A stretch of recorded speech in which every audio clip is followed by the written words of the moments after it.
So Much Yarn, a podcast about my adventures and often misadventures in quilting, sewing, and knitting. Thank you so much for being with me here today for another adventure. And Happy New Year to you. Welcome to 2021, January. We are almost back at it here in our world. We've got a couple more days before we head back to work and back to school after a long Christmas break for us. It has been a good Christmas break, don't get me wrong. Different.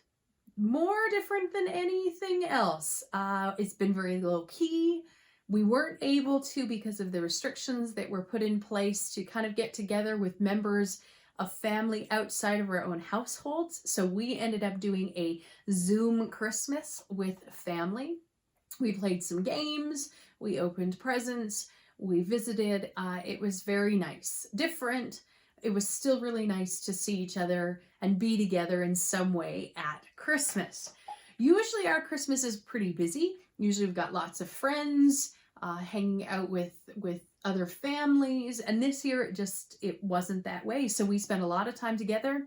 We played board games, we went skating and sledding, we did reading, Ella did some Lego, I did some quilting and knitting and all those types of things, and it was good. It was restful, which was great. Well, let's jump into it. So for quilting, over break, I was able to finish two quilts. Well, two quilt tops. Let's not get crazy. And I finished two quilt tops, which are the Baby Bricks quilt by Amy Smart. This seems now to be my go-to pattern when I need a baby quilt, because it's kind of minimal yardage, straightforward and easy. And truthfully, if you were at a quilt retreat, you could get it done from the beginning of it by the time that you left, from cutting to completion of the quilt top in the time, which is a great sign for kind of a baby quilt, because it's sometimes they're small anyway. It's like a baby knit. They're small, they're fast, they're simple, and sometimes those are the best kind of baby quilts to be. They're kind of just straightforward and simple because you want them to be used. You don't want something that's so elaborate that it's not going to ever be used except as decoration. I'm going to share one with you right now. The other one I am not yet going to share. And this, let's just unfold it really quickly here. I had it before.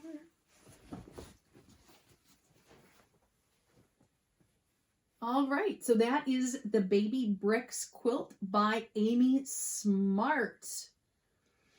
And the fabrics for this one were taken from another kit. I bought this kit years and years ago and took it out last year sometime, I guess, and looked at it and went, nope, this pattern and these fabrics don't work together. They're too busy.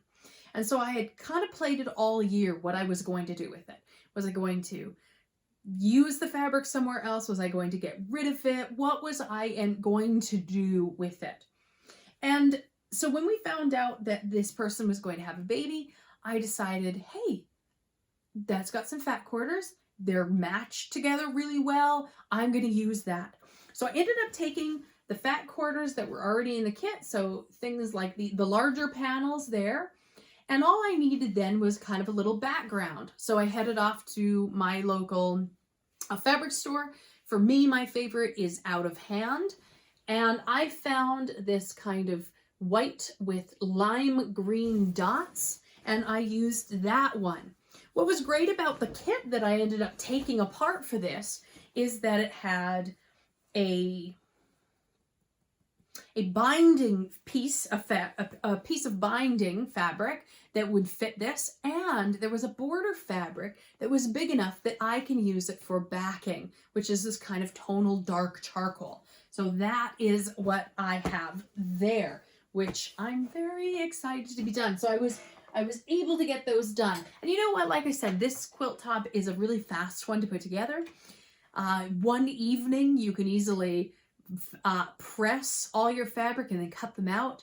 Next day you can sew the little blocks together, which are kind of the little square and the long square and the rectangle together.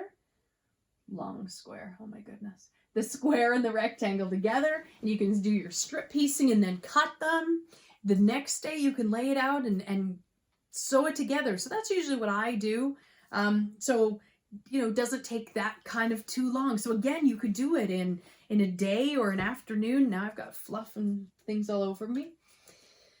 The next quilt that I am going to work on, and I spent some time getting it ready, so I sorted my fabric and determined what was going to be what, is the Snowflake quilt by Modern Handcraft. So that's the other piece that I'm going to work on. So I'm doing a scrappy version of it. So I have about 13 fat quarters there, and mine are all in blues. I shared that with you last time. So those are ready. And so now that these are done, I have to get some batting for it, quilt them, and have kind of the first one ready for February. And then I'm going to start on this one. I was able to get a few things done in knitting over break, and one of them I shared with you last time, which was the Bean and Olive sweater by Andrea Mowry.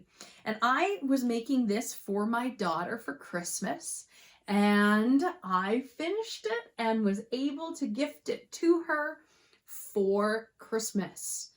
And I used the Estelle double knit, which is a wool and acrylic blend in lavender, which is the light color, and an aubergine, which is the dark color.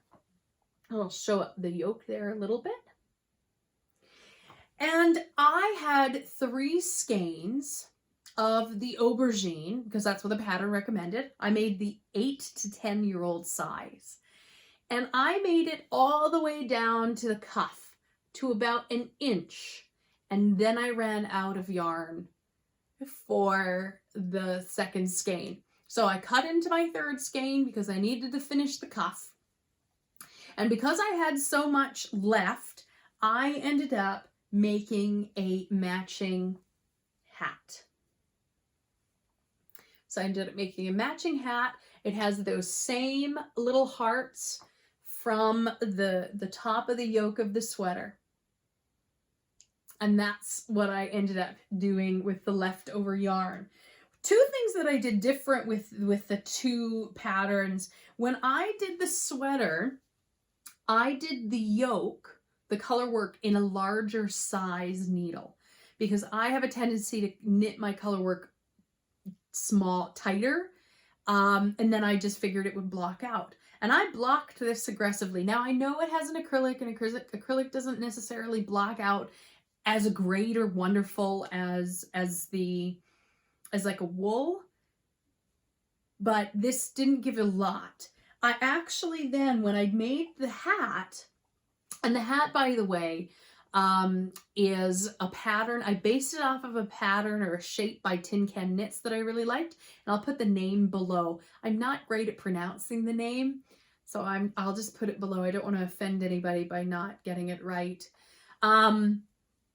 And I ended up with this one just using the same needle all the way through, and I actually like the way this sits better. So I learned a lesson for myself that for color work, I'm just going to stick to the same needle all the way through, and it blocks out better for me. So that is one of the things that I finished, which was great. Another thing that I finished was my moose. This is Milo. That's my name for him. This moose is called Moose, and it is by Susan B. Anderson. And a little while ago, I had purchased a kit for the moose, and I started it right away, right when we were finished school and we were on Christmas break. I tucked into the moose. This is Milo. And Milo here has 2 sweaters that also go with him, which is actually one of the main reasons I picked him out, because who doesn't want a moose and colorwork sweaters? So I made him, I worked on him a little bit each and every day, and then went on to some other projects before I would finish his sweater. So gave myself a little bit of a break there, and then I will start on his sweaters for him. So that's Milo, which is great. The other finished object I am wearing today, and that is the Copper Fox's Cowl by Kacey Knits. I had the great privilege of doing a test knit for Kacey on this pattern. It has not yet been released. As soon as it is, I will let you know. And this is a lace cowl knit in DK using US 4s and US 5s. There we go. And that is it right there. I'll show you a little bit. So it's got this lace pattern here below. Hopefully that came through. That she thought looked just like fox heads, the shape of kind of the fox head. And it ends up being about 12 inches wide and about 13.5 inches in length. And this is an awesome, awesome pattern. Their instructions are great, both written and in chart. I ended up following the chart instructions more than the written, which speaks, I think, really highly to how clear the chart instructions were, and how clear the instructions were overall. So this is a wonderful pattern. I've liked Kacey's patterns for quite a long time. She has a great cowl called the Rider Cowl.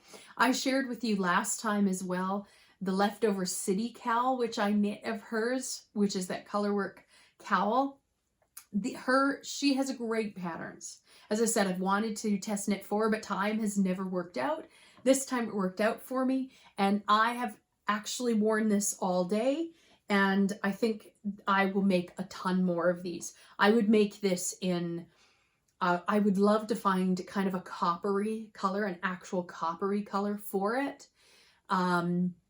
I have a green that I think would be spectacular in it. So that is what I'm hoping to do, is I'm hoping to make another one for it. Now the yarn that I used for this is by Yarn Twister. Now I am very, very blessed to have a local yarn shop called Yarn Twister, not very far from me, which is dangerous, truthfully. And it is owned by Michelle and Lisa, and they are wonderful ladies. I have the great privilege of being able to call them friends now. We have become friends out of this venture, and I love them to pieces. I love going in there and getting honest advice and honest feedback. I love chatting with them and finding out what's going on in their lives, and they are gracious enough to find out what's going on in my life. I love going there. One of the things that was wonderful is they hosted a knit night where you could come and knit, and we would have a great gathering. Sometimes it would be small and intimate, and sometimes it would be massive, just depending on the ebbs and flows of seasons. And we would get together and talk patterns and talk yarns and talk techniques, and it was wonderful, and I always looked forward to it. And COVID hit, and well, anyway, I'm hopeful that one day we'll be able to go back. Anywho, the girls started to dye yarn, and one Thursday I was in for knit night, and I was sitting kind of in the chair that I kind of like to sit in, and noticed on the wall to my left this red color. And I kept looking at it. I would knit away and look. Knit away and look. And then I would knit away, and then I'd get up, and then I'd look. And I'd look at it, and I don't know. Because in the back of my head, I'm thinking, I can't wear red. I don't look good in red.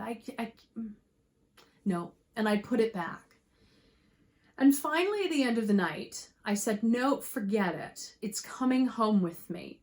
Because truth be told, almost quite a few times, I would go to knit night and come home with something. Don't tell Nate. And And so I ended up taking it home and I said, this needs to be for something special. And I don't know what, but I have had a hang up about red, because, and I'm going to share the story with you. One year, my husband got me for Christmas this experience like What Not to Wear. If you remember the television show from TLC, the What Not to Wear, where Stacey and Clinton come to your closet and they look through and they take things out that doesn't work and they put things in that would work.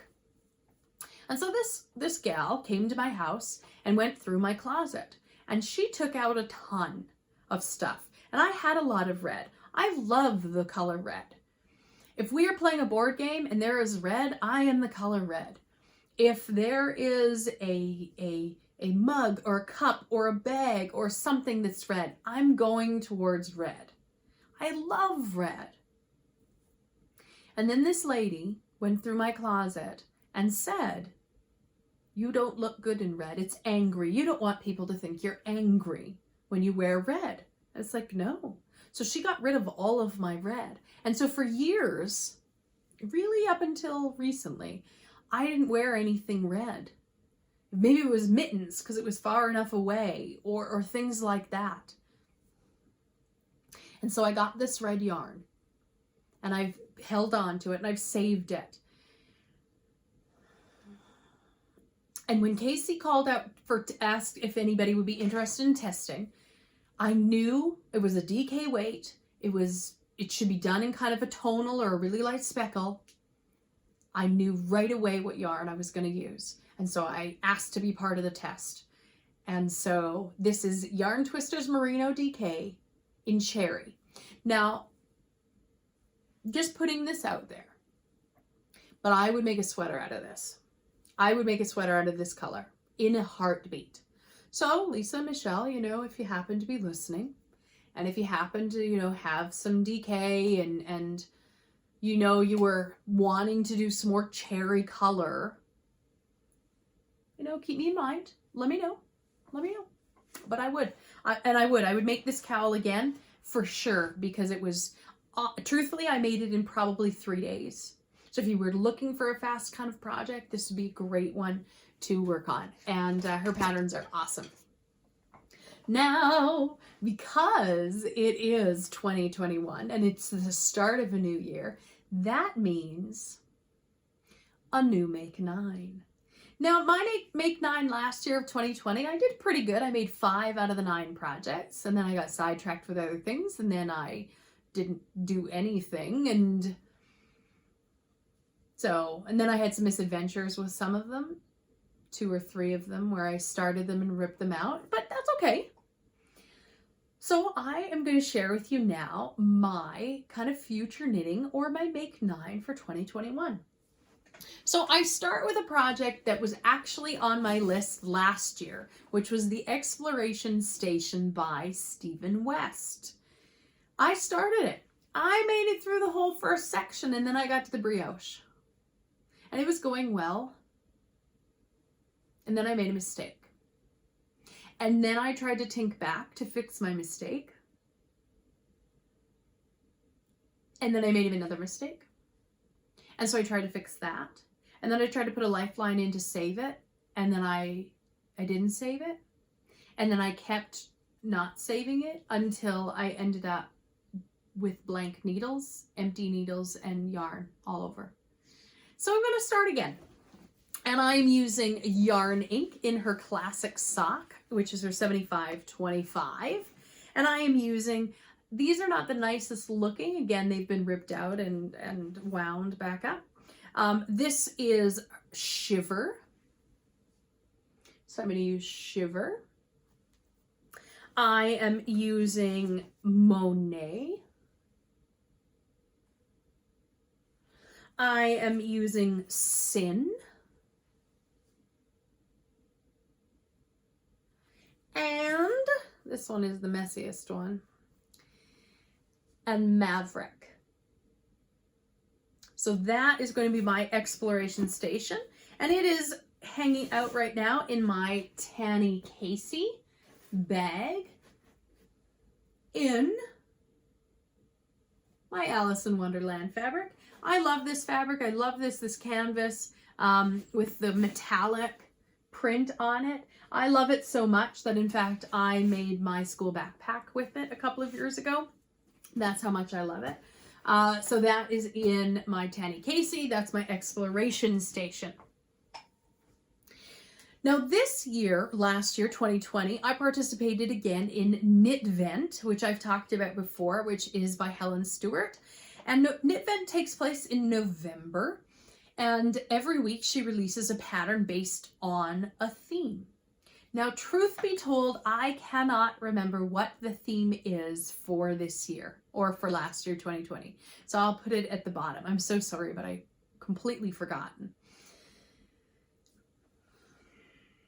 Anyway, so she had in the 2020 Knit Vent quite a few patterns which were just breathtakingly amazing. And I decided that quite a few of them were going to be my Make 9 this year. So one of them is the Hearten Cowl. And I am using Wool Baron, the Wool Baron, her yarn in her sturdy sock, which is a 75/25 merino nylon blend. And this is my palette. Now the Hearten Cowl was a pattern that was the Advent feature. So every year in Knit Vent, she features an Advent pattern, which would utilize the Advent minis that people end up getting. Now it looks great in that, but it's broken up for me. It's broken up into a lace section and then a stripe section. And I thought, you know what? I'm going to do it in 3 colors. So again, I've picked these 3 colors. So we've got Crossroads, Hijinks, and Liberally Promiscuous. Look at the speckles on that one. That one is crazy. I love that one. Now, I thought I knew what I was going to do with this. I thought that I was going to stripe these 2. Nope, that's wrong. Lolly's already messed me up here. I'll explain. I thought I was going to stripe these 2 together. So this pink and the Hijinks and the Liberally. And then I was going to do the lace out of this. Well, then my friend Lolly says to me, I show her this, and my friend Lolly says to me, well, what if you striped these 2 and then did the lace in this? So now I don't know what I'm going to do with that. Either way, these 3 are going to be my Hearten Cowl. So while I am on the kick of Knit Vent patterns that I'm using, I will talk then about the Cheering Hat and Cowl. So she also did in Knit Vent, she also did this amazing hat and cowl, really loose fitting hat and cowl with a gorgeous cable on it. And I knew kind of what color palette I wanted. And there was, at Yarn Twister, they were going to do a pop-up with Tracy from Sassy Strings. I'm going to get this right. I get it wrong every time. I'm the worst. Sassy Strings Yarn Studio. So Tracy at Sassy Strings Yarn Studio was going to do a pop-up at Yarn Twister. Then COVID, naturally. And it didn't end up working out. And so I had thought, oh, Tracy's going to be there. I'm going to find yarn for this hat and cowl, matching hat and cowl. Doesn't have to be matching, but that was my vision of it at the pop-up show. Ended up not happening. And my wonderful friend, Paula, gifted me with the color. I knew I wanted Sangria, and I was hoping it would be at the pop-up. Again, COVID happened, no pop-up kind of thing. And so I, for Christmas, was gifted the sangria to make the hat and cowl. I mean, the hat is going to be amazing in this color.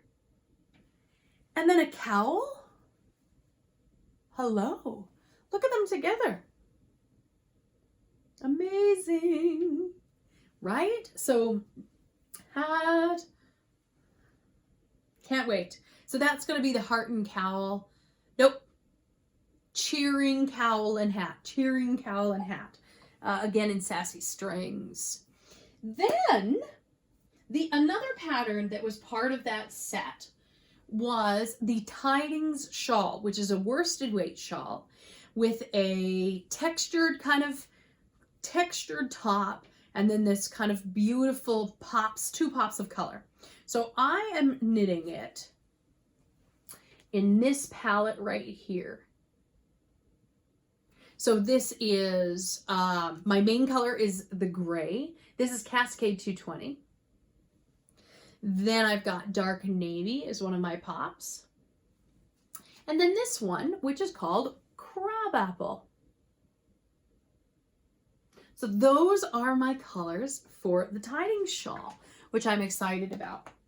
What else is on the list? Well, I've got a sweater on the list too, which is the Cozy Classic Raglan by Jessie Maed Designs. And I was gifted a while ago with this Knit Picks City Tweed DK in Orca.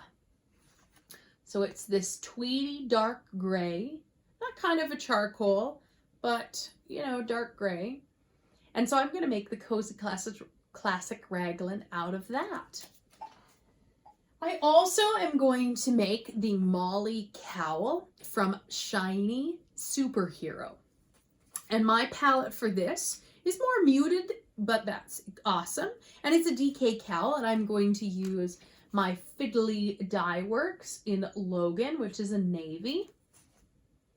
And my that's going to be my background. And then my main kind of color or design is in Vivid Yarn Studio, her DK in Harmony.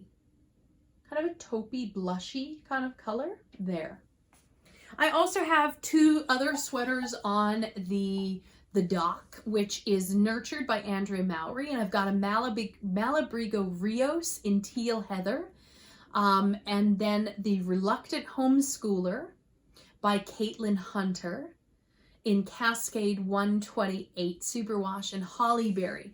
Now those yarns have unfortunately not come in. They've been ordered a long, long while ago, but they are probably sitting somewhere in a box in a sorting facility because of the poor postal services becoming kind of overwhelmed.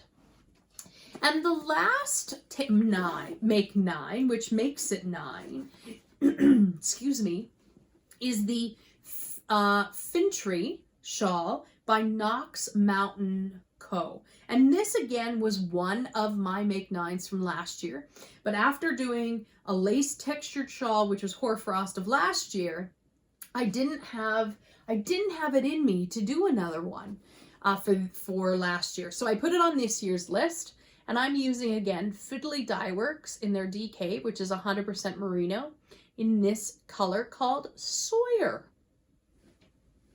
So I've gotten quite far into it because I've had a couple of days where I've just kind of knit. And so that is what I've got so far. So my markers up the middle just are showing me how many times I've done the repeat. And just to give a little bit of a close-up of the lace section. There we go. So that's my Fintry. So that's one of my works in progress. And it is being stored in that crafty little fox bag. And this, if you can believe it, I was one of the lucky ones who was drawn from Toque as a prize winner. And this is what I won. This great ruffle bag. I do love her bags. They're amazing. So I've got all my yarn tucked in there. It's funny, the color of the bag on the inside is almost the same of that canvas. Meant to be, meant to be.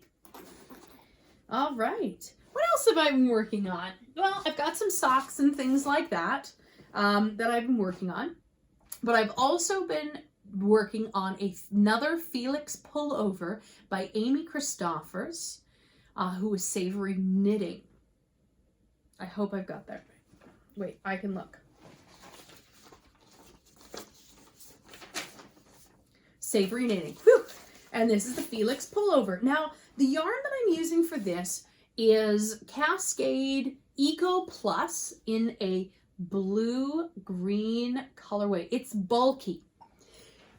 Now, Felix is actually written as a worsted weight sweater, but I had this bulky and I saw some other people on Ravelry who had used the bulky and I thought, I wonder if I can get away with it. So I did a gauge swatch and I didn't make gauge, and naturally. So I went up to a larger needle, but I didn't like the fabric that it created. So instead I went with the regular needles, which is a US 8 and a US 10. And decided to knit a bigger size. So that's what I have done. And I have just started the sleeve. So I've got the main body done here. And I've just started on the sleeve. So this is kind of what we're looking like. I added a couple of inches to the length just so it would hit me a little bit longer. What I love about this sweater is the detail on the sleeve there. I just think that's so pretty. And I am currently using DPNs to knit my sleeves because I was tired of magic looping and fighting with the cable. I was just like annoyed beyond everything. So I am working on that right now.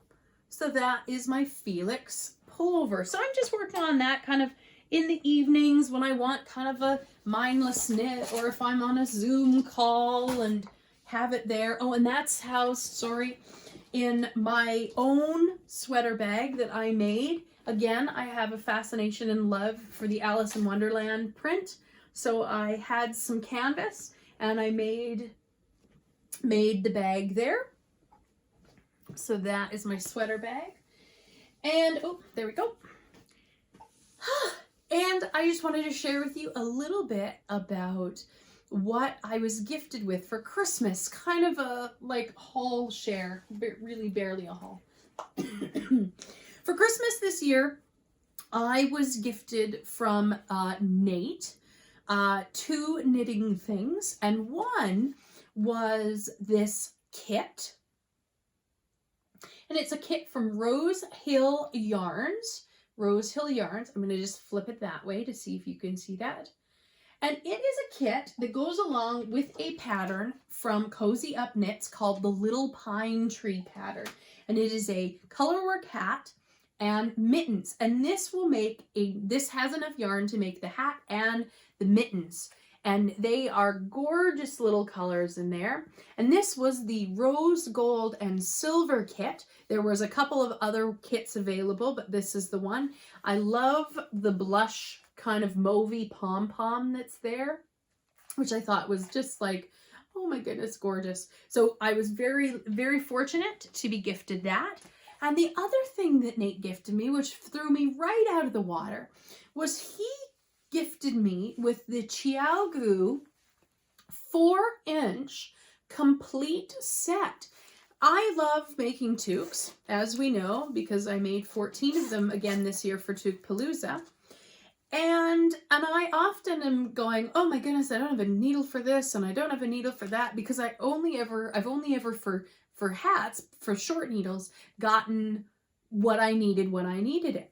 So he got me the complete kit, which was 2 US 2 to US 15s with the lace. Amazing. I couldn't believe it. That one floored me completely.